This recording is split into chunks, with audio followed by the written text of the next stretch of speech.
kami Tuhan. Dan ajar kami untuk mengampuni orang lain. Supaya apa? Hidup kita bahagia, hidup kita tentram. Kalau kita bisa mengampuni orang lain, maka saya yakin bahwa ada sukacita, ada damai sejahtera. Pendeta, bagaimana kita mengampuni kalau Bapak Ibu saudara-saudara yang kekasih dalam Tuhan Yesus Kristus, adakah di antara kita yang pagi ini telah membuka kehidupan kita dengan doa? Adakah yang tetap berdoa sekalipun dalam pergumulan? Adakah yang berdoa sekalipun dalam tantangan? Atau adakah kita yang masih mengingat Tuhan dalam doa ketika kita memiliki banyak hal, kita punya banyak hal?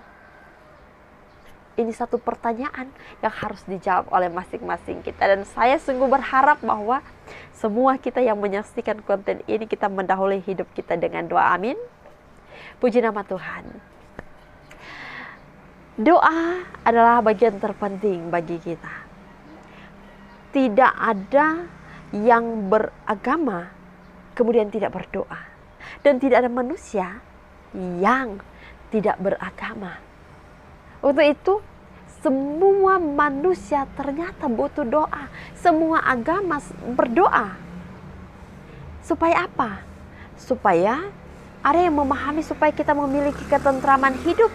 Supaya kita mampu menjaga komunikasi yang baik dengan yang adalah pencipta pemilik kehidupan kita. Dan benar, doa benar bagian terpenting untuk menjaga komunikasi kita dengan mereka, dengan Dia. Dengan Dia yang telah menciptakan kita, dengan Dia yang adalah pemilik kehidupan kita. Nah, kalau doa itu adalah bagian terpenting dalam hidup kita, apa yang harus kita nyatakan dalam doa kita? Kalau doa itu menjadi bagian terpenting dalam kehidupan kita, bagaimana kita untuk berdoa? Bagian Alkitab firman Tuhan Matius pasalnya yang ke-6 ayat 5 hingga ayatnya yang ke-14 menjawab doa itu harus yang seperti apa. Apa yang saya catat dari kesaksian firman ini tentang hal berdoa? Yang pertama, doa itu adalah doa yang tidak munafik. Bapak Ibu tahu munafik? Kita hanya mau terlihat saja kita berdoa. Tapi di belakang kita tidak melakukan apa yang dikehendaki. Ya kan?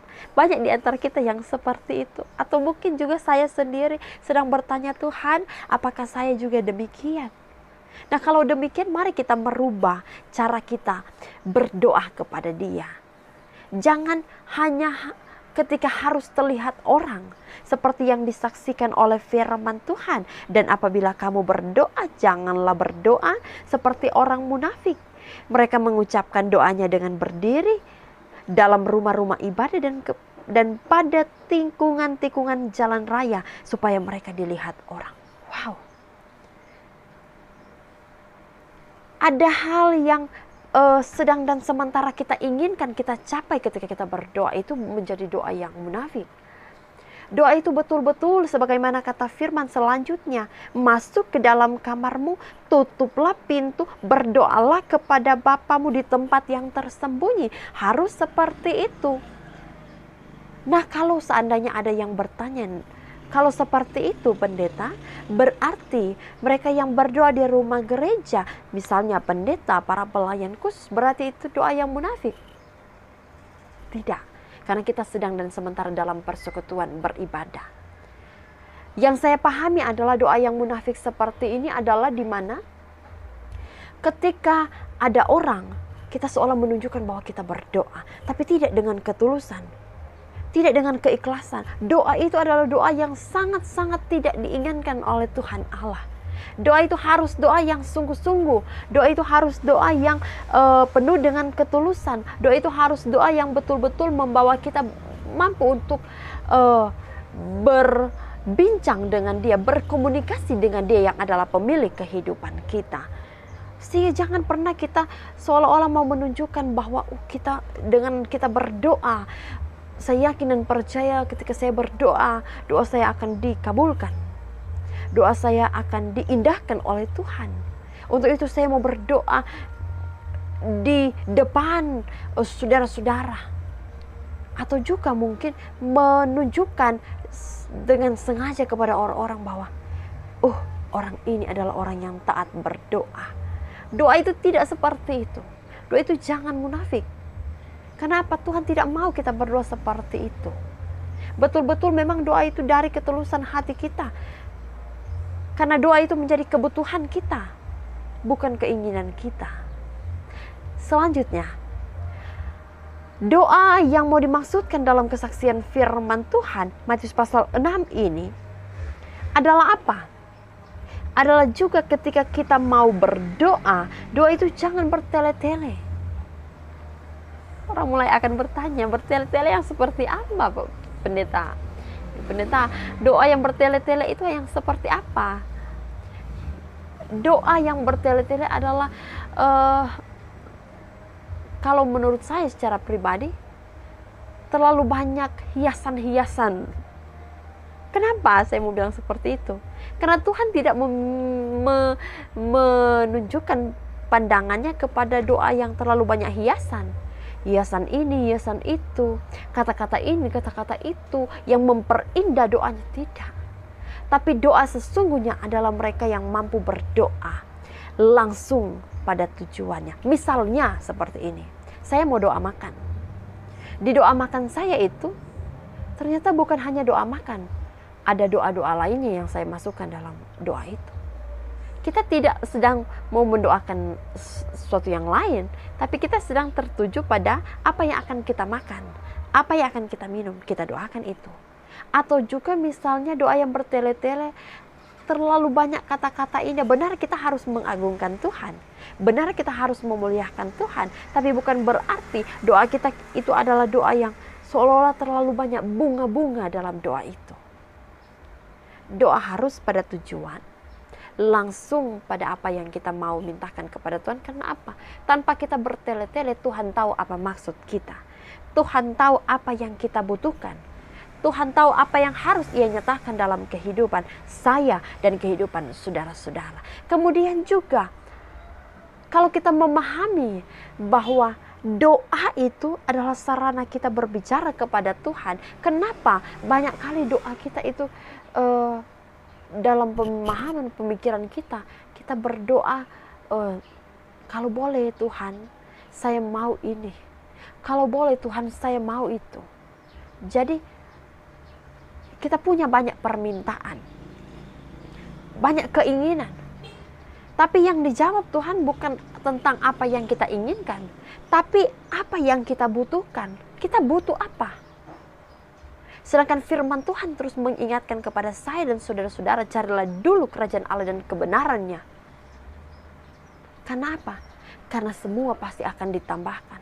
Maka ketika kita berdoa, mari kita cari Tuhan. Cari kerajaannya.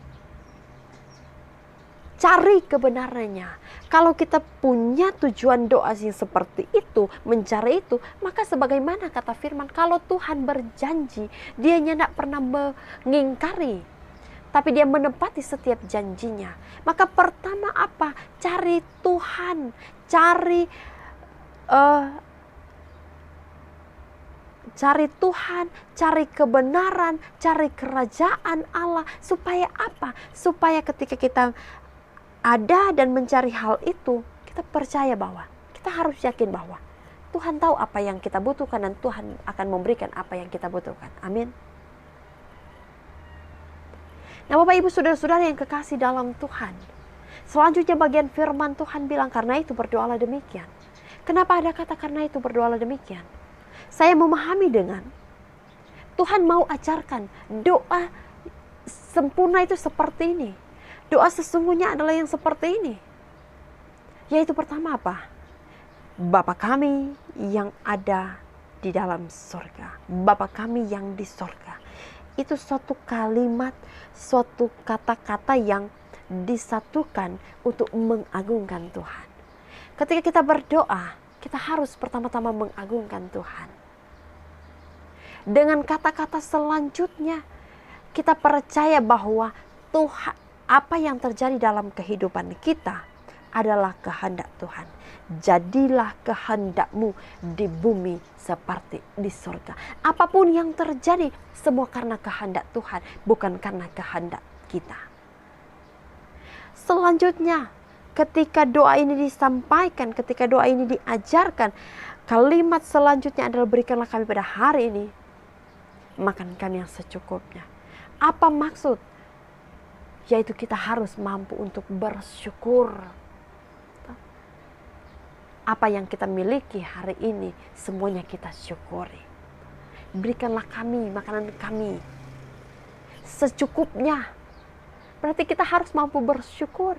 Karena ada orang di luar sana yang mau berkelebihan, mau memiliki yang lebih.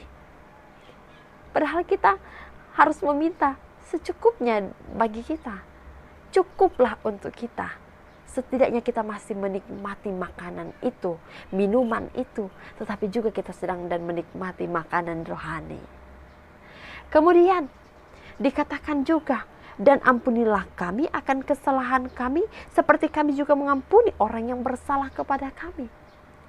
Hal ini yang sulit, Bapak Ibu Saudara-saudara. Kenapa saya bilang sulit?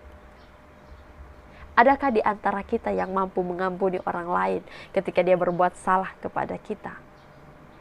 Secara pribadi saya juga memahami bahwa hal pengampunan ini adalah hal yang sulit. Hal pengampunan ini adalah hal yang mungkin jauh dari pikiran kita. Masa saya harus mengampuni orang yang berbuat salah kepada saya? Masa saya harus mengampuni orang yang melakukan kesalahan dan yang mungkin menjatuhkan saya? Ternyata firman Tuhan mengajar kita untuk demikian. Seperti Bapa mengampuni kehidupan kita, maka kita pun harus mengampuni orang lain. Dan ampunilah kami akan kesalahan kami. Ampuni kami.